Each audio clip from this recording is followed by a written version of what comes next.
Em primeiro lugar, boa tarde. Queria agradecer em meu nome e no nome da revista Archivos. Nós somos, portanto, um grupo de profissionais ligados à ciência da informação, aos arquivos e às bibliotecas, e estamos todos voluntariamente a trabalhar também para este projeto, que é inteiramente digital, para divulgar, disseminar todas as questões relativas à informação e também para buscarmos soluções que agora, atualmente e num futuro muito próximo, com as quais nos estamos a deparar, que é a preservação digital. Não só do que já foi criado e foi digitalizado, mas de tudo aquilo que agora é gerado já digitalmente, o nada digital. Como esta entrevista vai ser divulgada, eu gostaria de fazer apenas uma pequena apresentação do Daniel, que não sei se gostaria de se apresentar, talvez fosse melhor, porque o que eu tenho é uma biografia abreviada, que está, portanto, a sua biografia oficial, que consta no arquivo.pt, mas talvez, se calhar, de uma forma mais descontraída, apresentar-se e começarmos então esta nossa conversa. Claro que sim, eu agradeço imenso o convite. Eu sou Daniel Gomes, sou gestor do arquivo.pt atualmente, e eu comecei este serviço como um projeto de investigação no início dos anos 2000, quando tinha acabado o curso. Depois tirei o doutoramento, e quando tirei o doutoramento uma das aplicações da minha investigação era criar um arquivo da web, e depois então comecei este projeto já há 15 anos atrás, de começar um arquivo da web portuguesa, e pronto, e hoje em dia é o arquivo.pt, é o meu trabalho a tempo inteiro. Hoje é a tempo inteiro, ao longo da minha vida já fui investigador nesta área da web sempre, é a parte que eu mais gosto: web, internet, sistemas de informação baseados na web, a experiência de utilização. Pronto, basicamente é isto. Sim, e o projeto já faz este ano 16 anos. Sim, já faz 16 anos, sim. Já faz 16 anos, podemos dizer que já é um projeto bem consolidado. É um serviço, hoje em dia é um serviço, já não é um projeto. É um serviço, já não é um projeto, exato, já é um serviço bem consolidado. Ao longo das suas várias intervenções públicas, tem dito que 80% das páginas web desaparece. Isto significa que, se nós não tomarmos medidas, corremos o risco da nossa memória atual ficar parcialmente ou praticamente perdida. Sim, e a perdida, e ainda pior, ser muito enviesada. Ou seja, vamos imaginar o seguinte, que eu, à data de hoje, publico uma determinada informação acerca de um assunto em papel, e ao mesmo tempo, se eu sou um órgão de comunicação social e publico uma determinada informação, órgão de comunicação social, um instituto, não interessa, uma organização qualquer, sim, publica em papel, e este papel basicamente não é distribuído, ou tem pouca distribuição, e ao mesmo tempo publico uma informação diferente em todas as redes sociais, em todos os canais online que a minha organização tem. De hoje para amanhã, quem for analisar o que foi publicado em papel vai ter uma visão enviesada do que aconteceu. E isto acontece já hoje em dia. Existem edições em papel e edições online publicadas por órgãos de comunicação social que são radicalmente diferentes, até porque as que são publicadas online vão sendo atualizadas ao longo de um tempo, e as que são publicadas em papel, por questões técnicas, não é? Não podem ser atualizadas. São estáticas. Exato. Portanto, nós podemos ver, hoje isto já está a acontecer. Você, se quiser ver uma notícia, se for analisar o que aconteceu há 5 anos atrás, olha, um exemplo engraçado é a situação dos confinamentos do Covid-19, continuaram a haver publicações em papel, só que as pessoas pouco as consumiam.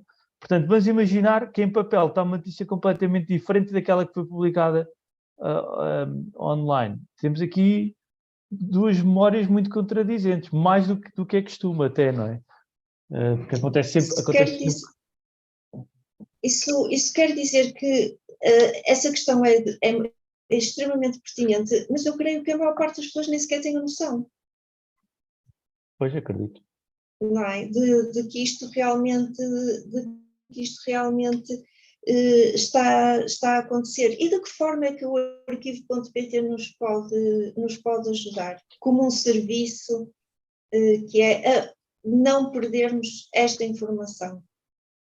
Bom, para começar, é que pelo menos que alguma prevaleça da informação que é publicada online, porque se a informação que é produzida em maior quantidade e consumida em maior quantidade, nós, humanidade, ao estarmos a perder esta informação, estamos aqui a viver realmente tempos estranhos, não é?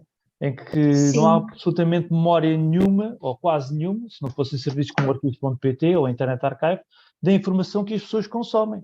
Ou seja, uma informação é publicada hoje, ou distribuída hoje, daqui por 1 ano ou 2, ninguém sabe o que aconteceu porque esta informação perdeu-se. E isto é muito frequente, é muito mais frequente do que as pessoas possam pensar.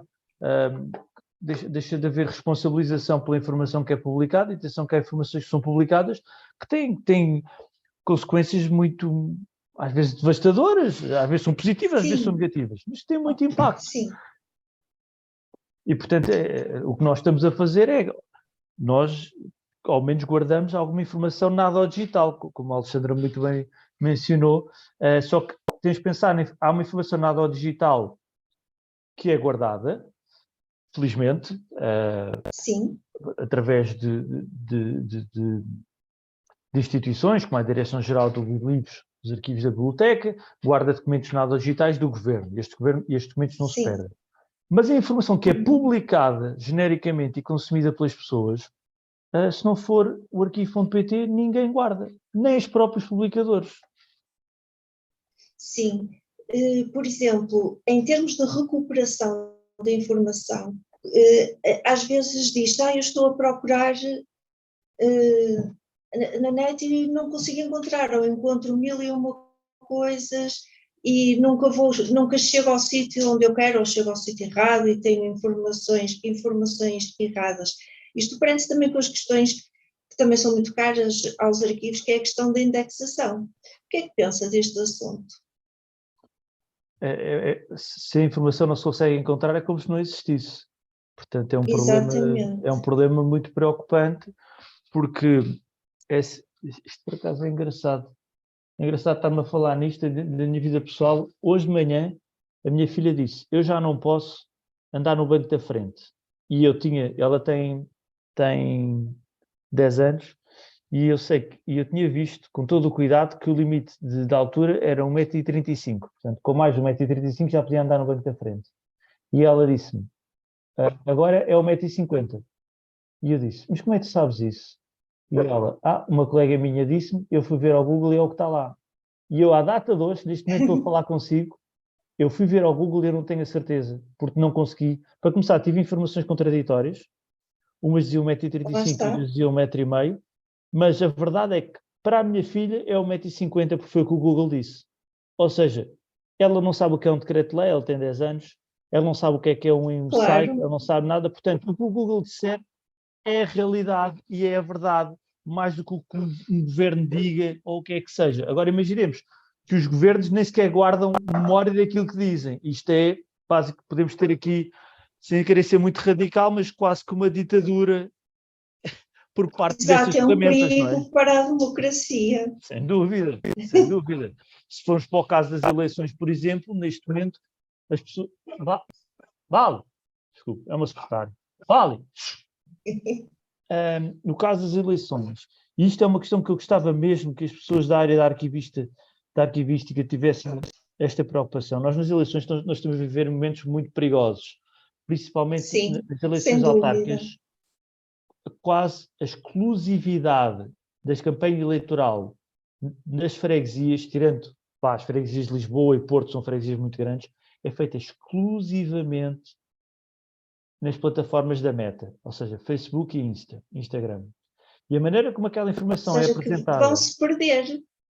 Vão-se perder e só aparece a informação para as pessoas que essas plataformas queiram. Ou seja, vamos imaginar que temos 2 candidatos para uma freguesia.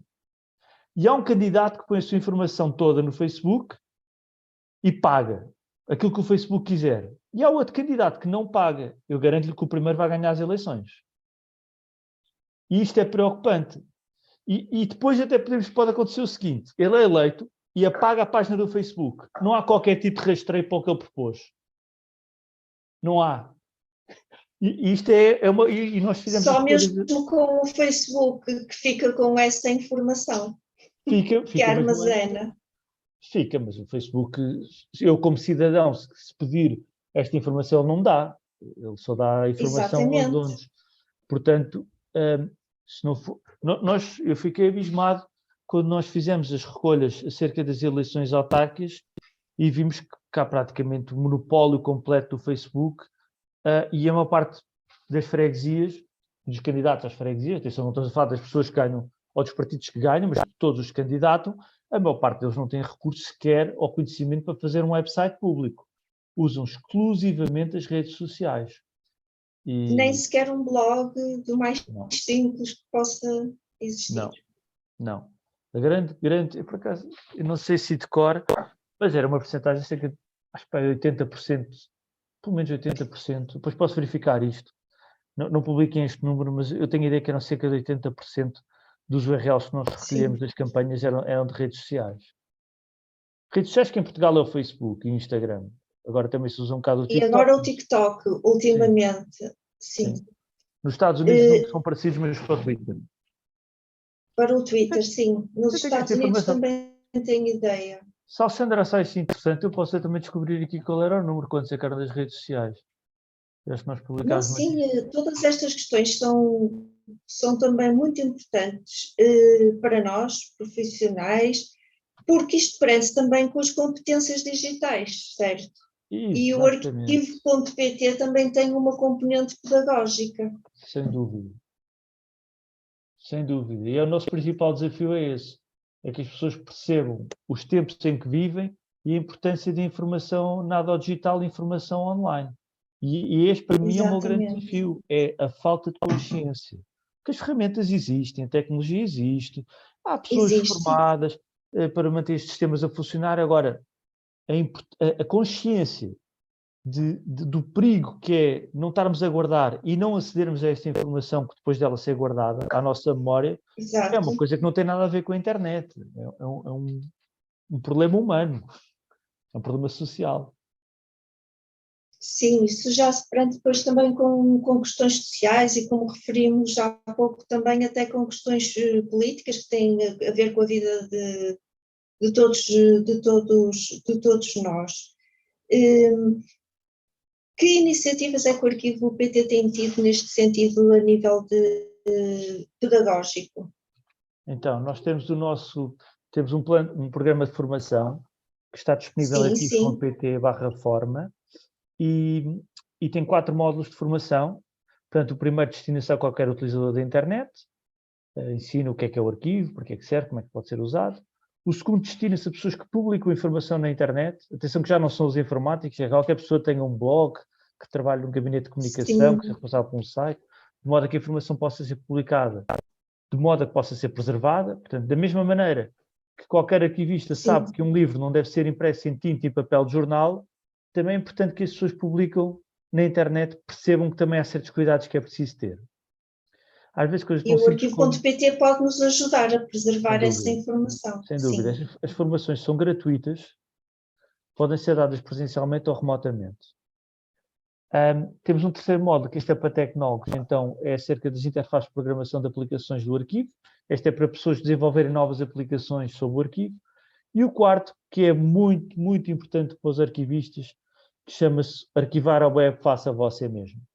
Portanto, à data de hoje, isto é uma competência digital fundamental para qualquer pessoa da área da arquivística, que é, se deparar com um documento, que é isto que nós temos de chamar um documento online, disponível online, portanto é um documento em formato hipertextual, disponível por via online, não deve guardá-lo fazendo um print screen ou imprimindo em papel. Existem normas internacionais e ferramentas que ajudam a guardar este documento de forma fidedigna, mantendo a sua integridade, de modo a poder ser analisado e de modo a que todas as suas características se mantenham, como coisas tão simples como seguir um link, ou reproduzir um vídeo, ou ver uma imagem, ou Portanto, isto tem que ser uma competência base que devia ser ensinada em todos os cursos de ciência da informação. Ainda não é, mas nós temos... O nosso objetivo, acima de tudo, com este programa de formação é ajudar os professores e os formadores a levarem este conhecimento mais além, porque nós sabemos perfeitamente que não temos condições de alcançar o número de pessoas que é preciso. Portanto, nós queremos é formar as pessoas, por exemplo, os arquivistas, para que, por exemplo, quando estão numa Câmara Municipal e haja um documento que é preciso guardar, por exemplo, uma notícia acerca da Câmara Municipal, saibam como fazê-lo de forma correta e não se ponham a inventar, porque no fim de contas é um bocado inventar, que é quando nós não sabemos, desenrascamos. Exato. Exato, é tipicamente português. Vamos desenrascar, isto vai servir para um momento. Depois logo se verá, não é? Perdeu-se tudo. É um bocado isso. Ou seja, o que se pretende também nesta componente é que, por exemplo, em relação até à própria formação dos arquivistas, é que depois nós, nas nossas instituições, possamos sensibilizar as nossas chefias e também os demais, ou seja, para dar continuidade, não é? À preservação digital, à preservação documental. Tenho, na minha experiência, por exemplo, visto ao longo dos últimos anos que tem havido uma euforia muito grande de colocar arquivos online, o que é fantástico. Tem sido um trabalho fenomenal e nós, Portugal, estamos a ser uma referência nesse sentido. Preocupa-me por vezes exatamente pensar se do futuro vamos poder continuar a ter acesso àquela informação e como isto prende-se com a obsolescência tecnológica também, que muitas vezes não é equacionada quando se está a tratar destas situações. É verdade. É verdade. E em termos desta parte da obsolescência, quais são, digamos, as preocupações ou diretrizes que o arquivo.pt tem? Pronto, a obsolescência tecnológica ou tecnologia é uma palavra há muitos tipos de tecnologia. Exatamente. Por acaso, no online, nós até estamos bastante tranquilos em relação a outro tipo de conteúdos, porque o formato HTML e as imagens que são normalmente usadas constituem cerca de, pelo menos 90% dos recursos da internet, são páginas do formato HTML, imagens JPEG, GIF ou PNG. São todos formatos abertos, são todos formatos amplamente suportados, são todos formatos que existem há muitos anos. Portanto, pelo menos há 30 anos que estes formatos são solidamente usados e mantêm-se sem se tornarem obsoletos. Tem evoluído aos poucos, mas a evolução dos formatos e da tecnologia tem que ocorrer, não é?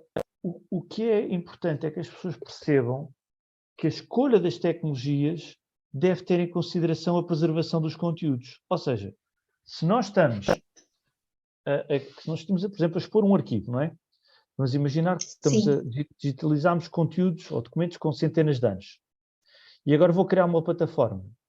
Não é boa ideia criar uma plataforma, usar uma tecnologia que seja proprietária e que use formatos digitais pouco suportados. Estamos a entrar nas questões do software proprietário e do open source. Porque isso tem tudo a ver com a obsolescência, porque os formatos abertos raramente ficam obsoletos, porque há sempre uma ferramenta ou há sempre alguém que consegue aceder àquela informação. Portanto, o que nós estamos aqui a falar da obsolescência tecnológica é perder o acesso aos conteúdos, não é? A tecnologia tornou-se obsoleta, perdemos o acesso. Este é que é o problema, não é? A obsolescência é um dos fatores, mas por obsolescência tecnológica perdemos o acesso. E nós queremos manter o acesso, não é? Portanto, é impossível impedir que a determinada tecnologia se torne obsoleta. Mas imaginar, olha, vou dar o exemplo da Kodak, por exemplo. Era uma empresa gigantesca e a tecnologia tornou-se obsoleta e a empresa faliu.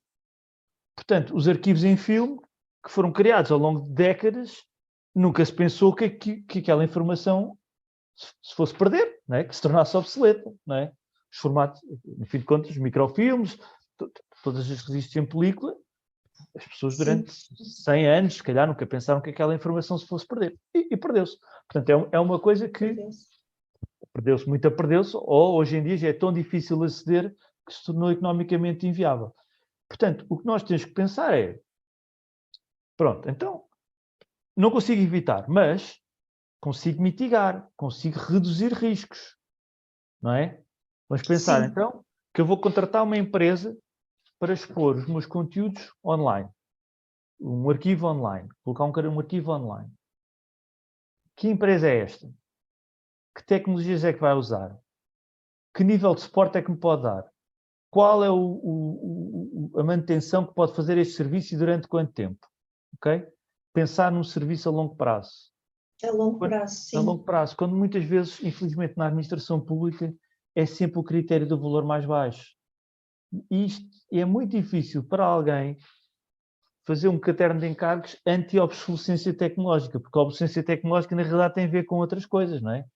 Vamos imaginar que a empresa de caderno de encargos, toda a tecnologia, código aberto, tudo bem. É uma empresa de 4 pessoas. É assim, estamos ali em grande risco de que a nossa plataforma deixe de funcionar. Portanto, é preciso ter cuidado. Sim, conheço alguns casos. Pois claro, assim como depois há o problema da migração, não é? Da migração dos próprios dados. É possível. Quando é possível. Quando é possível. Sim. Porque esse é que é o problema. E como referiu a administração pública, e eu estava realmente a lembrar-me, é que no nosso país a administração pública aposta ainda muito em softwares privados. Não só para a área dos arquivos digitais, que agora estamos a desenvolver cada vez mais, mas também noutras áreas da administração pública, que toca também a gestão da informação. Muita coisa em software proprietário. Ainda acresce o risco. Mas há leis, pelo menos para os formatos abertos, há uma lei que recomenda fortemente, se não obriga, a utilização de formatos abertos na administração pública. Pois, mas recomenda. Eu acho que é assim, também não pode obrigar, não é? Eu também não sei claro. ler cor. Não pode obrigar, porque para certos tipos de conteúdos podem não haver formatos abertos. Pois, isso tem a ver com outras questões. Tem a ver, pronto. Todas estas questões dão muito que pensar. Mas também, hoje em dia, nunca se produziu tanta informação. Creio que disse, já em tempos, numa participação pública sua, que como manter milhões e milhões de páginas arquivadas? Como manter tanta informação que é constantemente produzida? Como manter uma pesquisa acessível? Sim. Qual é o tamanho que vocês têm agora de volume de informação no arquivo.pt, mais ou menos? 17 mil milhões de recursos. 17 mil. 17 mil milhões. Eu tinha aqui uma referência para 13 mil. Estão sempre a crescer. Sempre a crescer. Amanhã Por acaso temos eu mais. tenho aqui uma referência para 13 mil. É um grande desafio mesmo. Possivelmente é o número que temos anunciado, não sei. Nós não estamos sempre a atualizar que está a crescer. Eu atualizo uma vez por ano a informação pública acerca disso, do tamanho do acervo. Mas tive agora preencher um documento há pouco tempo e era 17 mil milhões. Era 17 mil milhões. Também achei muito interessante também o vosso slogan: preserve o seu site, recupere informação histórica e viaje no tempo. De facto, nós hoje temos esta oportunidade única, que é viajar no tempo, exatamente através daquilo que vamos podendo arquivar, através do arquivo.pt, que é o nosso caso português. Temos também casos internacionais como o archive.org existem outros casos a nível internacional que sejam dignos de referência? Sim, há uma página na Wikipédia que se chama-se List of Web Archiving Initiatives, que apresenta Sim, uma listagem das diversas iniciativas de arquivos web que existem no mundo. A maior parte, os países mais envolvidos nesta área são os anglo-saxónicos. Portanto, os Estados Unidos, sim, tem muitas, o Reino Unido, a Austrália, portanto, são principalmente estes três. A nível europeu, temos a Dinamarca, a nível de colaboração com os investigadores, tem feito um trabalho muito, muito inspirador. E eu, para mim, acho que são estes os casos mais interessantes. E o Japão, sem dúvida. E o Japão, o Japão? o Japão. Pronto, por distância da língua e cultural, nós ocidentais acabamos sempre de nos esquecer de referenciar o Japão, já estava quase a fazê-lo outra vez, Sim, mas o Japão é das iniciativas mais antigas e tem muitos acessos, tem tem uma estrutura bastante sólida. Mas pronto, o Japão também é um país assim um bocadinho especial e fechado. diferente, É especial, diferente. sim. Mas pelo que transpira cá para fora, vê-se que é algo que já está bastante consolidado. Mas isto faz-me, agora vem-me uma ideia, que é o seguinte, ok, nós temos estes exemplos fabulosos a nível ocidental, mas também estamos a correr o risco de haver também um declive muito, muito grande em relação, por exemplo, porque os países ditos de terceiro mundo, não é?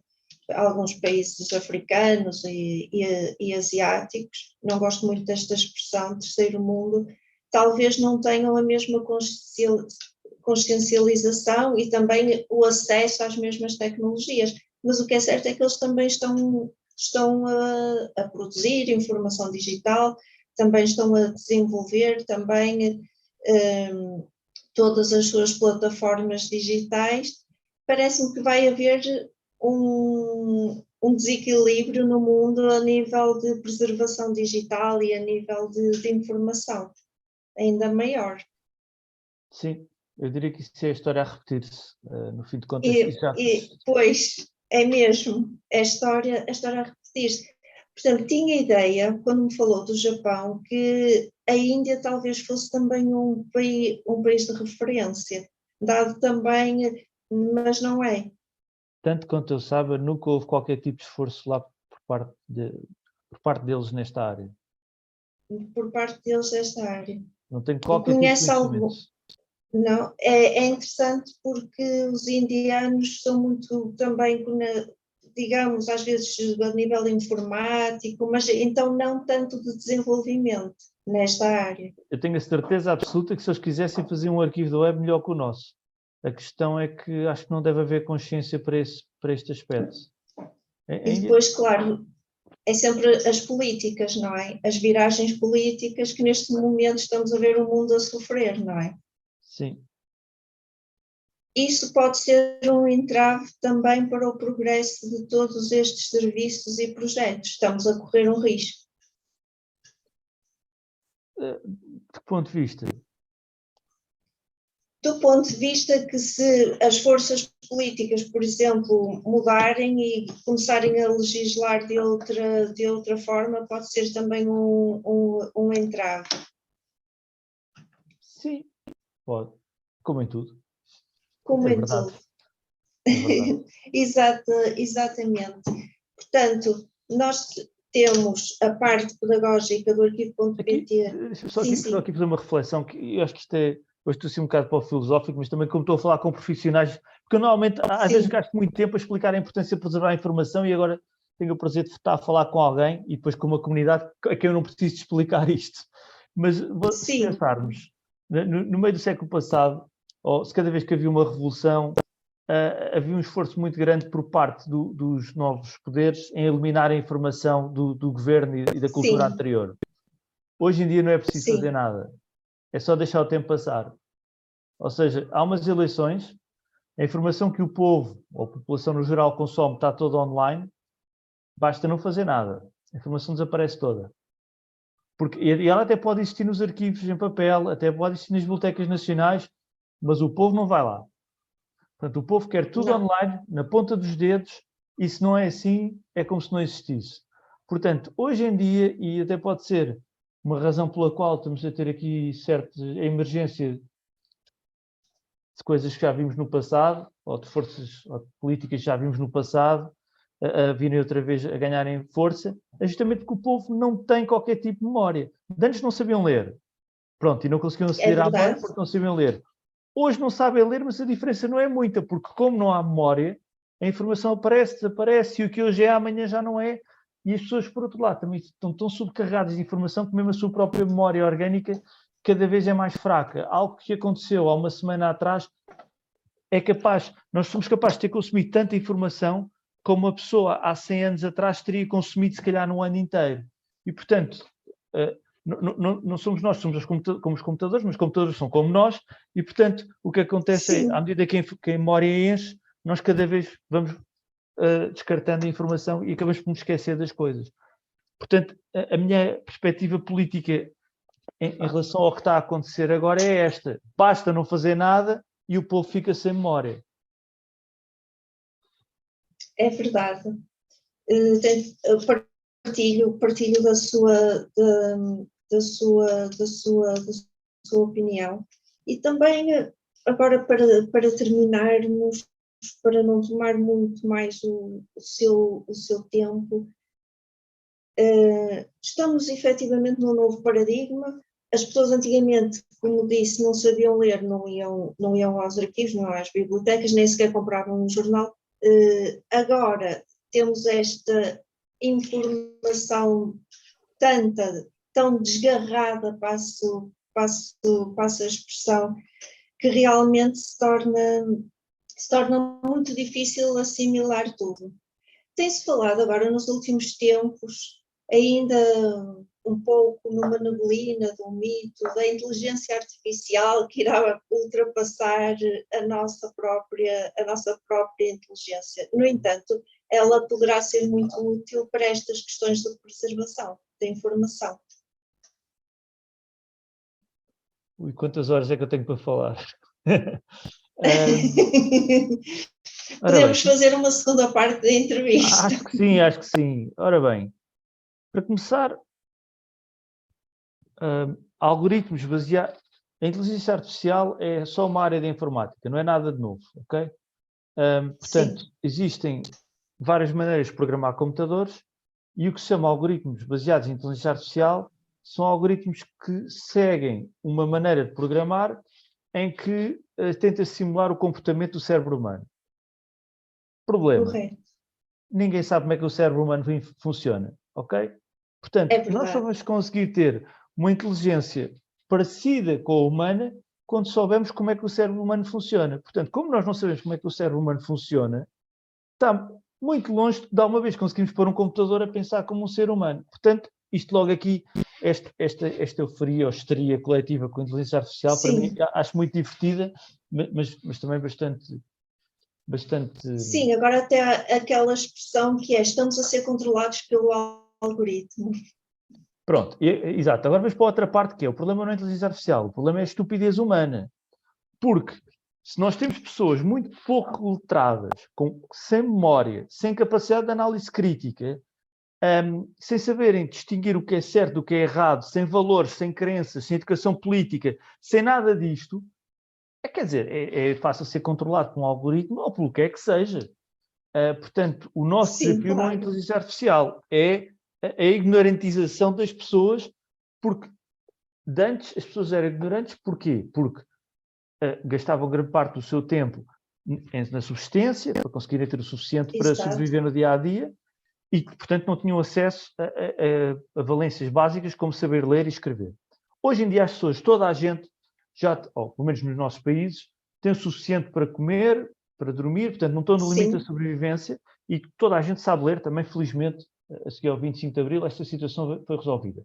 Agora, o problema é que as pessoas não fazem uso. É exatamente o compreender e fazer uso. Portanto, aquele nível de literacia que não estamos lá. E, portanto, como nós não compreendemos... Isto é uma coisa engraçada, não quero aqui alongar muito, que foi. Uma vez nós tivemos umas bolsas de formação que chamavam-se Investiga 21 para investigadores. E tivemos 3 alunos muito bons. Um era de Ciência da Comunicação, um dos melhores alunos. O outro de Ciências Sociais, também um aluno excelente. E o outro foi o Ricardo Basílio, que a Alexandra bem conhece. Também só tem coisas boas a Bem dizer dos conheço, três. sim. Excelente profissional, É excelente verdade. aquisição de arquivo.pt. Portanto, eu tive a tentar ensinar-lhes imensas coisas sobre os arquivos da web, como é que funcionavam, as tecnologias e aquilo tudo e não sei o quê. E um dia, às tantas digo, olha, agora eu vi que eles não estavam a perceber uma coisa, vou explicar como é que funciona a internet. E fiz uns desenhos no quadro e em 10 minutos expliquei-lhes como é que funcionava a internet. E passaram-se meses e no fim, quando estávamos a fazer um balanço, disse, então o que é que vocês gostaram mais aqui? O que eu gostei mais foi quando tu me explicaste como é que funcionava a internet. E atenção que eu expliquei de uma maneira muito simples. Tinha o que era um servidor, o que era um computador cliente, o que era um browser, qual é que eram os pedidos que são feitos, são para aí 3 ou 4, e como é que funcionava a questão dos nomes, dos endereços IP. Eu acho que consegui explicar aquilo relativamente bem, em 10 minutos. E foi o que eles gostaram mais. E aquilo foi tipo abrir uma caixa de Pandora, que a partir do momento que eles perceberam aquilo, começaram a perceber uma série de outras coisas. Isto tem que ser ensinado na instrução primária. Pois tem. Estamos muito longe disso. Tenho Mas, duas filhas, uma tem 16 anos, sim, outra tem 10. Não está nem os professores sabem.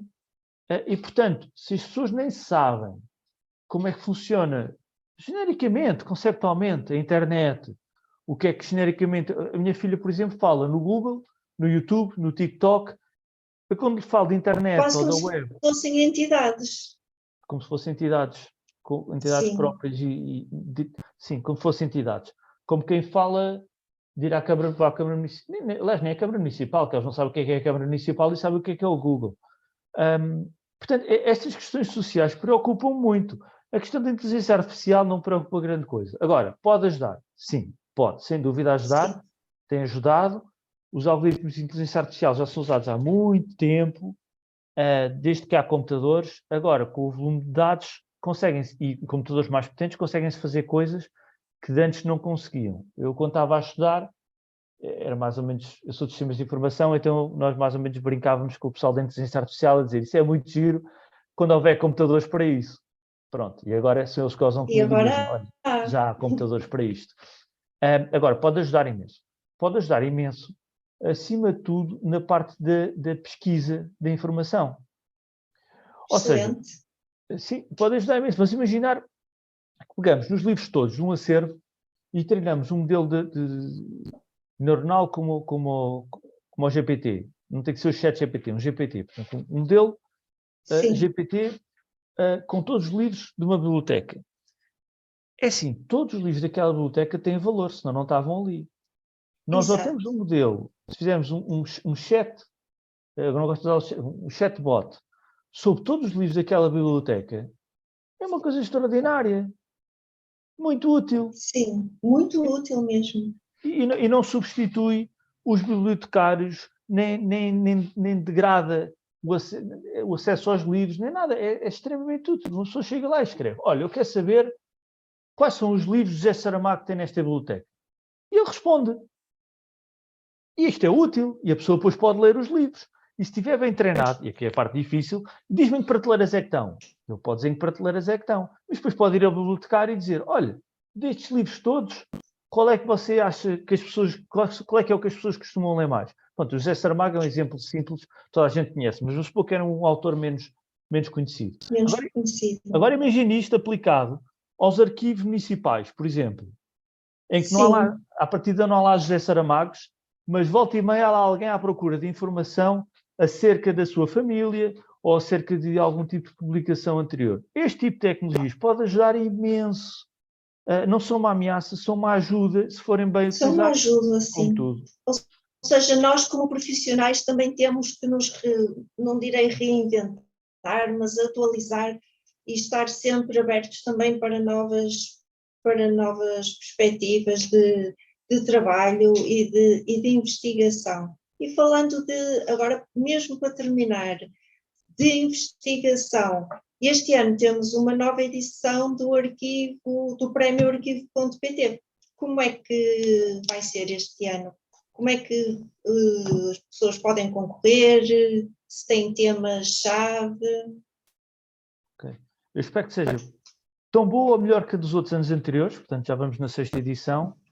A grande vantagem do Prémio Arquivo.pt é que não há uma temática, ou seja, podem concorrer ou fazer um trabalho sobre qualquer tema, qualquer área profissional, qualquer área de interesse.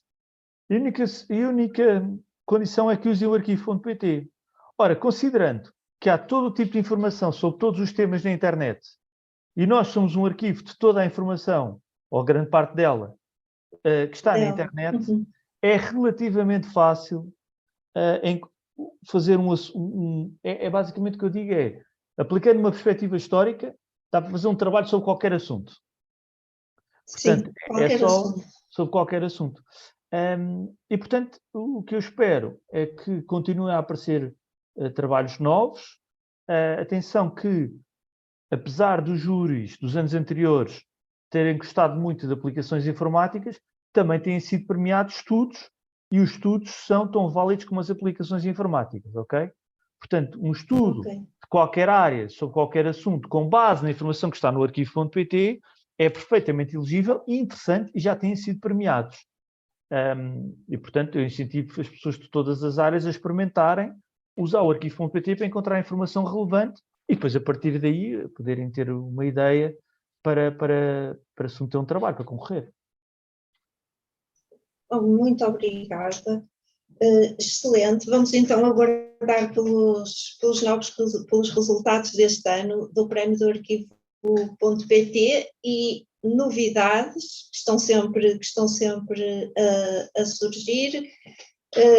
Daniel, agradeço-lhe imenso este tempo, foi pouco, mas dava para muitos assuntos e para outras temáticas ligadas sempre também aos arquivos, ao digital. Para quem nos estiver a ouvir, preserve o seu site, recupere informação histórica, viaje no tempo com o arquivo.pt,